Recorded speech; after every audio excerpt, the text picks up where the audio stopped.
আমাদের হ্যাঁ, এই যতদিন পর্যন্ত আমাদের দাবি না মানবো ততদিন পর্যন্ত আমাদের আন্দোলন চলবে। আমাদের তো মিথ্যা আশ্বাস দিলে তো চলবে না। আজকে এই দফা হবে, কালকে এই দফা, আমাদেরকে লিখিত দিতে হবে যে এতদিনের মধ্যে আমরা এটা পূরণ করব। তার আমরা যদি আশ্বাস না পারি, লিখিত আশ্বাস না পারি, তাহলে আমরা এটা রাজপথ ছাড়বো না। আমাদের দাবিগুলো তো 37 দফা, কলেজে অভ্যন্তরীণ 25 দফা এবং ভিসি মহোদয়ের কাছে 12 দফা।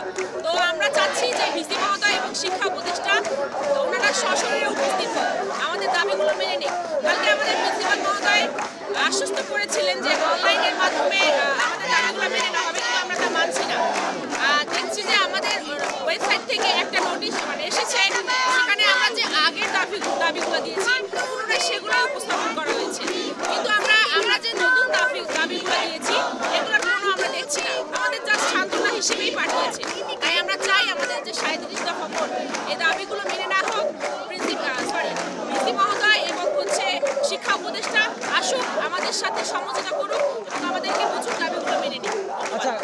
আমি এই কলেজে যোগদানের পর থেকে চেষ্টা করেছি যে সমস্যাগুলো আছে আমরা নিজেরা যে সমস্যাগুলো সমাধান করতে পারি তাৎক্ষণিকভাবে সমাধান করার চেষ্টা করেছি, এবং যেগুলো আমাদের নিজস্ব অর্থায়নে সমাধান করা সম্ভব নয় সেগুলো যাতে সমাধান হয় দ্রুত আমরা সরকারি উদ্যোগে আমাদের কর্তৃপক্ষ শিক্ষা মন্ত্রণালয়, মাধ্যমিক ও উচ্চ শিক্ষা অধিদপ্তর এবং শিক্ষা প্রকৌশল অধিদপ্তর তারা দ্রুত যেন এই কাজগুলো আমাদের সমাধান করে দেন।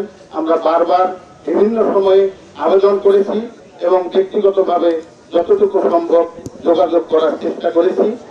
আন্দোলন করেছেও আমরা ব্যক্তিগতভাবে এবং প্রশাসনিকভাবে তোমাদের যৌক্তিক দাবির সঙ্গে সবসময় একমত পোষণ করে এসেছি। আমি যদিও সেনাবাহিনীর পক্ষ থেকে কাজ করে যাচ্ছি, বাট গত 4 দিন ধরে বিভিন্ন জিনিস আমার সঙ্গে জেলা প্রশাসক, পুলিশ কমিশনার, আপনাদের যোগ্য প্রতিনিধি আলোচনা করেছে বিষয়গুলো।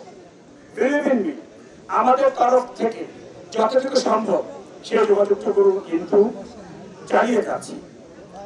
প্রতিষ্ঠানে সীমাবদ্ধতা থাকে, যেটা আমার ডোমেইন না, সেখানে আমার হেডন করাটা ডিফিকাল্ট হয়, বাট চেষ্টার কোনো ত্রুটি নেই,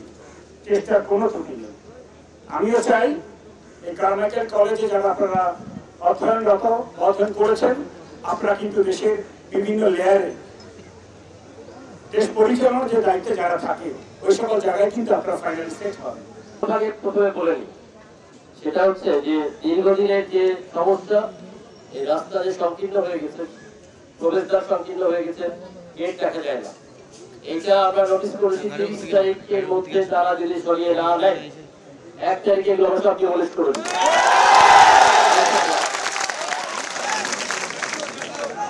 এছাড়া যে 78 শতকের কথা প্রিন্সিপাল মহোদয় বলেছেন, আরো যে সকল জমি বেদখল হয়ে আছে ওনারা আমাদেরকে জানাবেন।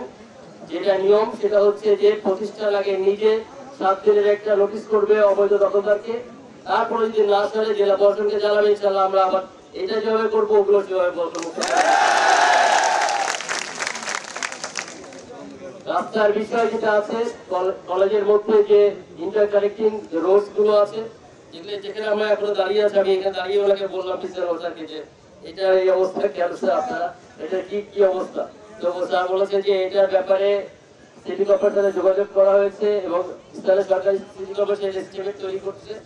পুলিশ কমিশনার ইতিমধ্যে আপনাদের সামনে বলেছে যে আমরা কমিশনার স্যারকে চেপে ধরবো, যেহেতু স্যার সিটি কর্পোরেশনের প্রশাসক হিসেবে আছেন, যে কিভাবে এই কাজটা সিটি কর্পোরেশনকে দিয়ে হোক অথবা স্থানীয় সরকার বিভাগের মাধ্যমে যোগাযোগ করে আমি এবং পুলিশ কমিশনার মহোদয় স্যার আছেন, এখানে সেনাবাহিনী ব্রিগেড কমান্ডার স্যার আছেন, আমরা মিলে এটা কাজ করবো ইনশাআল্লাহ। গাড়ির যে বিষয়, দুটো গাড়ির জন্য, বাসের জন্য প্রিন্সিপাল মহোদয় লিখেছেন শিক্ষা মন্ত্রণালয় তো কোনো, যেহেতু বর্তমানে অর্থনৈতিক সংকটের কারণে হোক বা সমস্যার কারণে অর্থ বিভাগের কোনো পার আছে, সেই জন্য হয়তো চিঠি ফিরিয়ে দিয়েছে, এরকমটা আমি শুনতে পেলাম। এটা বা ওখানেই আছে শিক্ষা মন্ত্রণালয়, এটা আমি শিক্ষা সচিব স্যারের সাথে কথা বলে আমি দেখবো ইনশাআল্লাহ এই বিষয়টা আমি যতদূর পারা যায় আমার তরফ থেকে পার্সোনালি করে আমি সেটা ব্যবস্থা করবো।